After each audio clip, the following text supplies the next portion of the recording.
Trade unions. Stalin at the Durham gala. What is the DMC afraid of? Why is a picture of Stalin banned by labour movement custodians, whilst genocide-supporting labour leaders are feted? The organising committee of the Durham Miners' Gala have fallen a long way since the days when their predecessors were reporting back from the Stalin-era Soviet Union with glowing praise.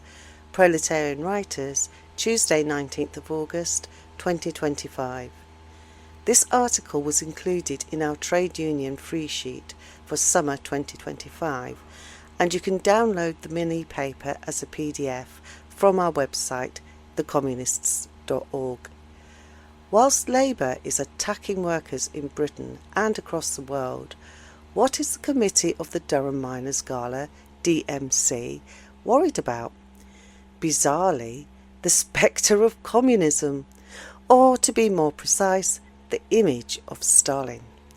The DMC wrote to us to, quote, instruct the CPGB-ML not to display images of Joseph Stalin at the Durham Miners' Gala, as such images are not in keeping with the values of the Durham Miners Association, DMA, or our gala, end quote.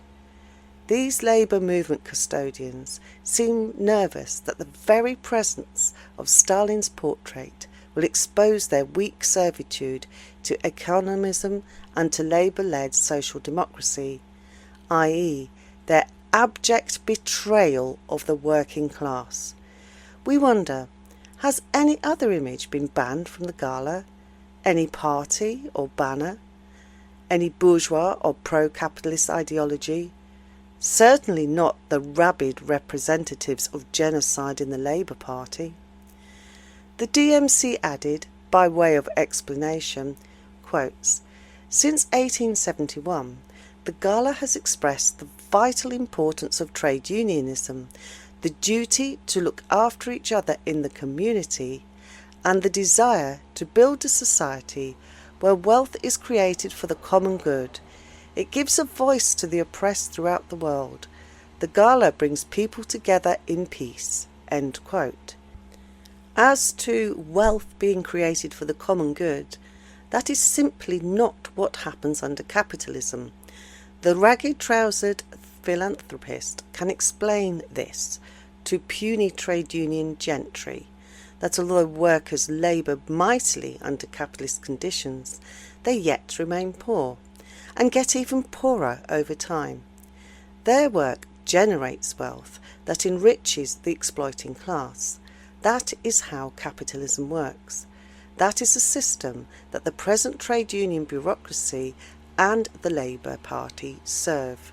And because we do not flinch from pointing out these uncomfortable truths, the worthies of the self-identifying left endlessly proclaim that our party is anti-union.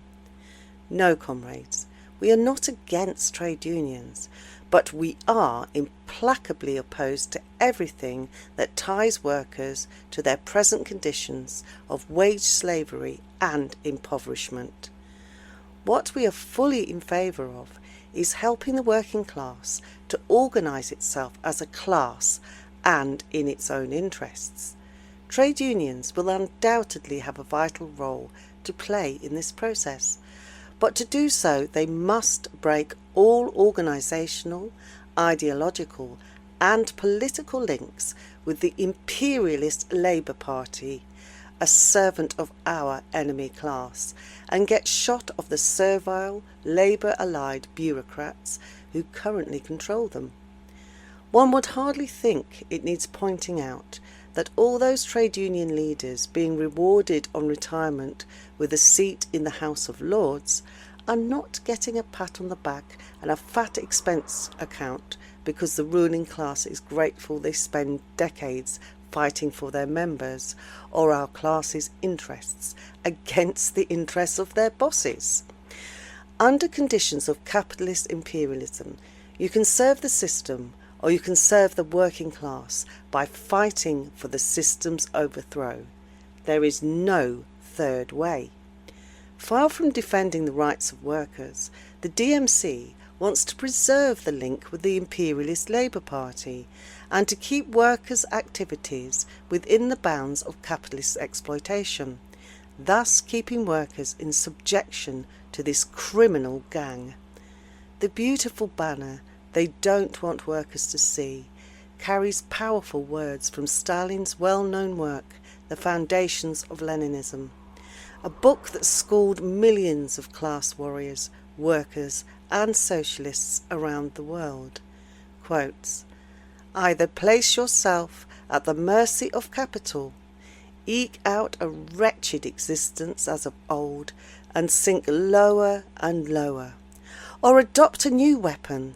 This is the alternative imperialism puts before the vast masses of the proletariat. Imperialism brings the working class to revolution." End quote. Stalin's words, along with the teachings of Lenin, Marx and Engels, have never been more relevant and more needed by the workers. Perhaps that is why the DMC is so haunted by them. Durham miners in the USSR. It is interesting to note how far the values of the Durham miners have transformed over the decades. We invite our snivelling servants of capital, Guy and Mark Daum, to read the report of a former General Secretary of the Durham Miners' Gala, John E. Swan, written on his return from a trip to the Soviet Union in February 1937. Quotes, "In contradistinction to Britain, the introduction of science and machinery to industry in the USSR at a time when none other than Joseph Stalin was the General Secretary of the Communist Party and leader of the country, is welcomed by the workers because the burdens of toil are reduced thereby and the industrial progress is reflected in an improved status for all, instead of the increased wealth being diverted to the benefit of an unproductive few." End quote. Swan's report noted that the USSR's economy was still in the throes of transition, but described how Soviet workers were forging ahead with courage. Transport was improving, and the whole of the state was being organised with the faith and assurance that poverty would soon be banished. Of special interest to miners were the parts of the report dealing with trade unions, holidays and pay, pensions, workmen's compensation, hours of labour, safety in mines and mines inspection. During their visit, the Durham miners visited a plant producing tractors, rolling stock and heavy machinery, which employed 32,000 workers, 16,000 of whom were women.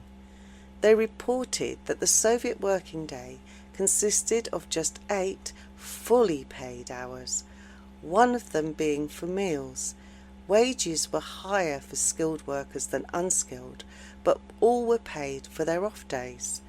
Quotes, "We were informed there were 900 expectant mothers who would be given special care during the prenatal stage and for some time after their babies were born. Expectant mothers are given light work for 4 months before time of childbirth, with no reduction in their standard of wages, while for 2 before and after the birth of the child, they are paid full wages and not allowed to work at all. If she so desires, a mother may also be sent to a rest home." End quote. The report described the catering at the works canteen, which was of high quality and very low priced. All was described as being decent food that would contribute to keeping workers healthy and well fed. Creches for workers' children were fully funded by the trade union. The Durham miners also reported on a trip to the Bolshoi Theatre in Moscow. Quotes, "All the important members of the Presidium, including Stalin, were present. Stalin was dressed in a khaki-coloured tunic and looked remarkably fit and well. He received a great reception, and there was no mistaking the affection the people had for him. Those newspapers who reported him to be a sick man would have had a great surprise had they seen how well and fit he looked." End quote. The Durham visitors heard a grand speech by Soviet President Mikhail Kalinin, in which he talked about the perilous march of fascism into Spain and described the USSR's support for the international workers' heroic battle against it. He also outlined betrayals by the counter-revolutionary Trotsky and his treacherous followers. So what exactly about all this real working-class history has got the DMC so worked up? The committee is clearly not thinking about how to serve British workers and bring socialism, nor about how to expose and destroy the treacherous Labour Party, that most insidious of enemies within our ranks. Like far too many in the Labour-aligned trade union and Labour movement bureaucracies, it would appear that the DMC's members are too preoccupied with defending the petty privileges that go with being a trade union worthy to have any energy left for considering the fate of the working class or the future of humanity. These privileges are paltry when seen in the context of our movement's grand aims, but among other advantages they include the ability to control the DMC 2021 Limited Company, which holds 4.5 million in assets, 1.7 million of them in cash.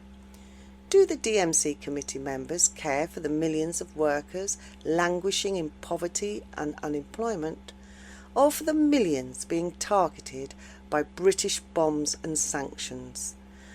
Or do they just know which side their bread is buttered on?